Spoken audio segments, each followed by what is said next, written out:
Hello friends, welcome to SSC coaching centre. आज के वीडियो में गणित के इंपॉर्टेंट क्वेश्चन है, मिक्स क्वेश्चन है, सभी चैप्टर से क्वेश्चन मैं लेता हूं ताकि आपको सभी चैप्टर की जानकारी रहे। तो यहाँ पे जो पहला क्वेश्चन है ये बहुत ही इंपॉर्टेंट है। जो बच्चे रेलवे की तैयारी कर रहे हैं उनके लिए तो गॉड गिफ्ट है।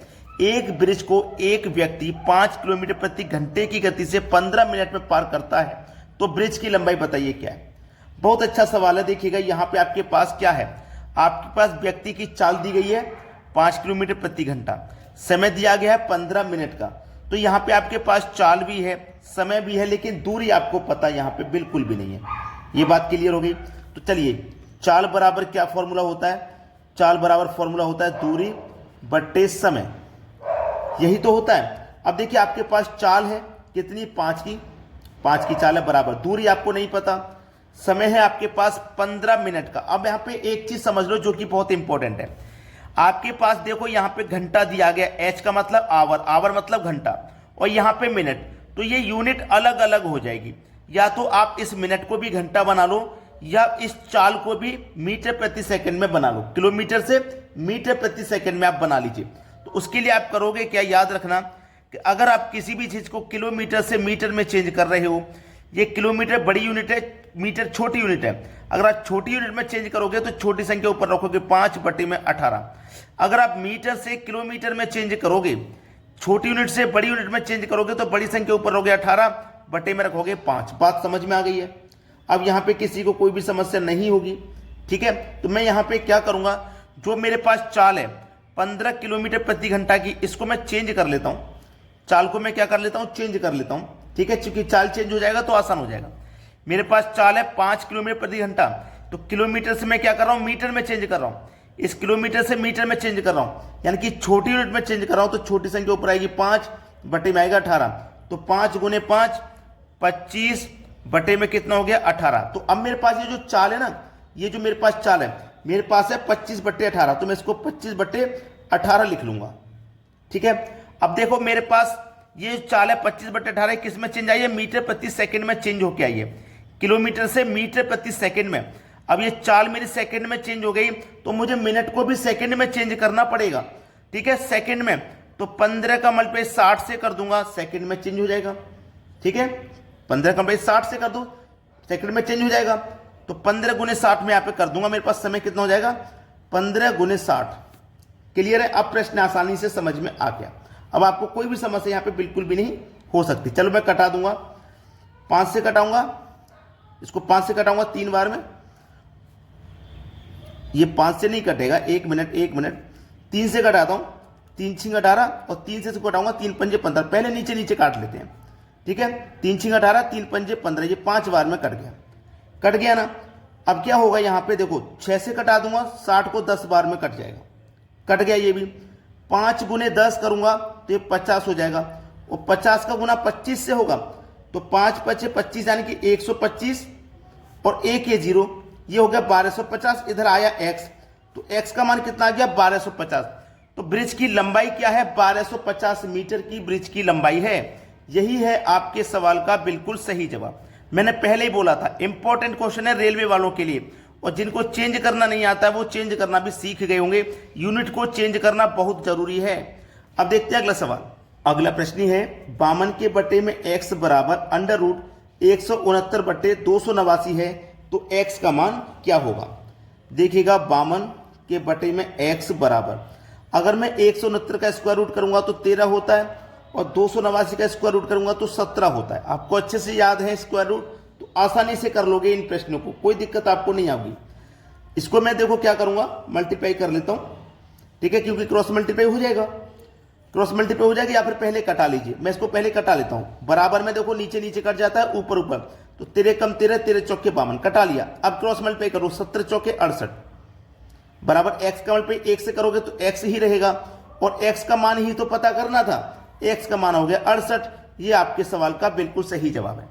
अब देखते हैं अगला सवाल। अगला प्रश्न है, 7500 प्लस 1250 डिवाइडेड बाई 50 बराबर क्या होगा। ये सवाल अगर आपको कभी भी आते हैं, कहीं प्लस कहीं डिवाइड कहीं गुना का साइन, तो इसमें बोर्ड मास का नियम आपको आना चाहिए, ठीक है। देखो अब इसमें होगा क्या, 7500, अब प्लस का दिखा गया है मेरे पास 1250, और डिवाइड का है 50, क्या होगा क्वेश्चन में ये दिला। बोर्ड मास का नियम अगर आपको याद है तो आप चुटकियों में ऐसे प्रश्न को उड़ा सकते हो, चुटकियों में, वरना गलत कर दोगे। बोर्ड मास का नियम होता है सबसे पहले अगर प्रश्न में ब्रैकेट दिया गया तो इसको सरल कीजिए, लेकिन हमारे प्रश्न में ब्रैकेट नहीं तो इसे छोड़ देंगे। ओ का मतलब होता है ऑफ, ऑफ का मतलब अगर का दिया गया है का तो उसे भी करेंगे पहले, ब्रैकेट के दूसरे नंबर पे इसको सॉल्व करते हैं, लेकिन ये नहीं दिया गया तो इसको छोड़ देंगे। डी फॉर डिवाइड, हमारे पास देखो डिवाइड दिया गया तो सबसे पहले हम डिवाइड करेंगे, यानी कि 50 से डिवाइड करेंगे 1250 में, तो 0 से 0 कट जाएगा, ठीक है, और 5 से 125 25 बार में ये कट जाएगा। डिवाइड भी हो गया हमारा। अब देखो मल्टीप्लिकेशन दिया गया है नहीं, एडिशन दिया गया है, यानी कि 7500 में ऐड करना है 25, 7500 में हमें ऐड करना है 25 को, यही तो है, तो ये हो जाएगा 7525, 7525 हो जाएगा। ये हमारे सवाल का बिल्कुल सही जवाब है। सभी को क्लियर हो गया। लास्ट में सेस मतलब सब्सट्रैक्शन, अगर माइनस होता तो माइनस करते। अब देखेंगे अगला सवाल। अगला प्रश्न है 15:19 में कौन सी संख्या घटाई जाए कि 3:4 हो जाए। 15:19, याद रखना अगर अनुपात दिया गया है तो अनुपात को आप बटे की फॉर्म में यानी कि फ्रैक्शन की फॉर्म में लिख सकते हैं। जैसे 15:19 है तो आप इसे 15/19 लिख सकते हैं।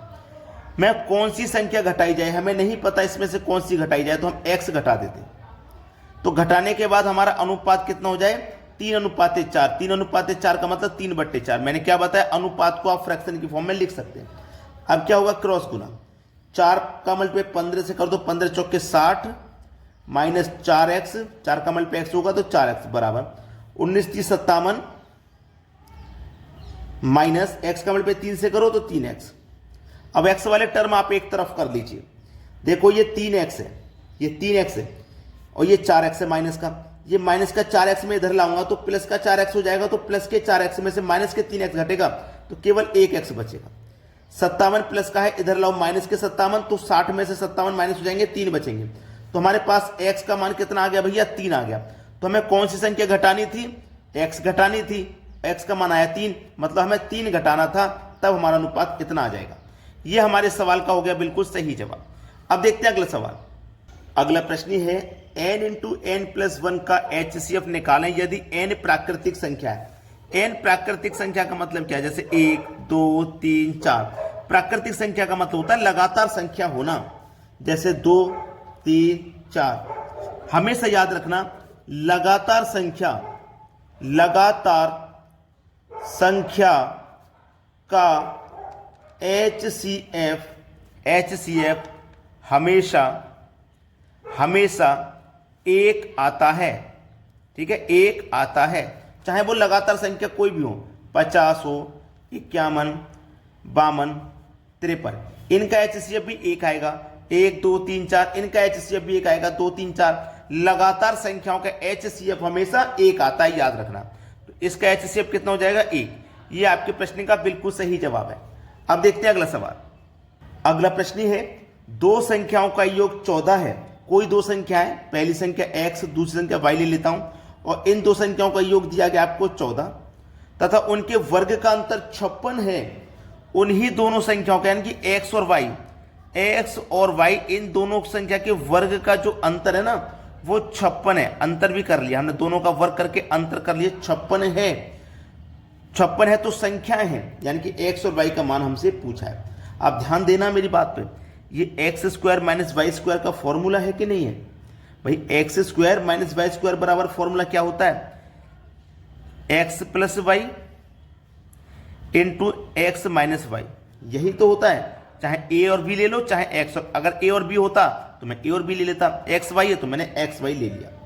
अब देखो मेरे x और y कितना है भाई, x और y का योग मेरे पास 14 है, तो मैं x और प्लस y का योग 14 लिख लूंगा, ठीक है। इसका मान मुझे पता नहीं है, इसका मान मुझे पता नहीं है, x - y मुझे पता नहीं है कितना है, ठीक है। अब मुझे पता नहीं है तो एक बात आपको पता है कि इनका मान मेरे पास 14 है, x और y का मान 14 है, और मुझे क्या करना है, इन दोनों के वर्ग का अंतर 56 है।